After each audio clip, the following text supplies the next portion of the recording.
Missile বৃষ্টি, super heavy drone missile ব্যবহারের দাবি আইআরজিসি। ইরান ইসরায়েল যুদ্ধে উত্তেজনা চরমে, সংক্ষিপ্ত ও অস্থায়ী যুদ্ধবিরতির প্রস্তাব তুরস্কের, আলোচনার সুযোগ তৈরি হবে ধারণা আঙ্কারার, আলোচনায় রাজি তেহরানও। মধ্যপ্রাচ্য থেকে সরানো হলো সবচেয়ে বড় মার্কিন রণতরী জেরাল্ড আর ফোর্ড, ফিরেছে গ্রিসের ক্রিট দ্বীপের একটি নৌঘাঁটিতে। উপসাগরীয় অঞ্চলে মার্কিন সামরিক উপস্থিতিতে বড় ধরনের শূন্যতা।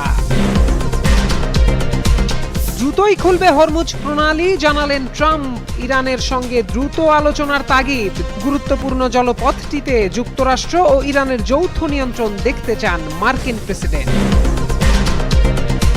হঠাৎ মার্কিন তেল শোধনাগারে ভয়াবহ বিস্ফোরণ, কেঁপে উঠল টেক্সাসের উপসাগরীয় এলাকা। হিটারের ত্রুটি থেকে দুর্ঘটনা, প্রাথমিক ধারণা পুলিশের।